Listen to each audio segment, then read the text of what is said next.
দুটো টিমে এখন খেলছিল, আমি দেখছিলাম কিছু প্লেয়ার আছে যারা ইস্টবেঙ্গল মোহনবাগান খেলার মতো, যে সমস্ত প্লেয়ার এখন ইস্টবেঙ্গল মোহনবাগান খেলছে তাদের থেকে অনেক ভালো প্লেয়ার আছে, কিন্তু তারা চান্স পায় না, তারা বাঙালি। এই জায়গাটাকে আমাদের ঠিক করতে গেলে এই বাঙালিদেরকে ঠিক তুলে ধরতে হবে, কারণ এরাই কিন্তু আমাদের আগামী দিনের ভবিষ্যৎ। আমি দু একটা জায়গায় দেখতে গেছি যে সমস্ত প্লেয়ার খেলছে ওর থেকে অনেক ভালো প্লেয়ার এখানে আছে যারা তাদেরকে বিট করে কিন্তু এখনো খেলতে পারে। ভালো থাকবে, যখন খুব ভালো লাগবে আপনাদের এখানে আসতে পেরে। এরকম টুর্নামেন্ট করুন, বাচ্চাদের টুর্নামেন্ট যেরকম বড়দের করছেন দেখবেন অনেক উৎসাহ বেশি পাবেন।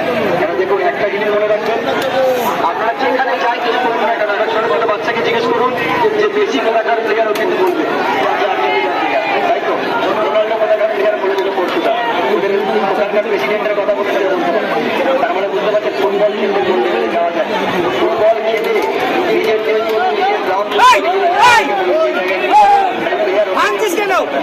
কারণে বলছি ফুটবলের দিকে ফোকাস করুন, খেলাধুলা থাকলে ওখানে বলছি দুষ্কৃতি তৈরি হবে না, কে বলতে ভালো থাকবে। অসংখ্য ধন্যবাদ।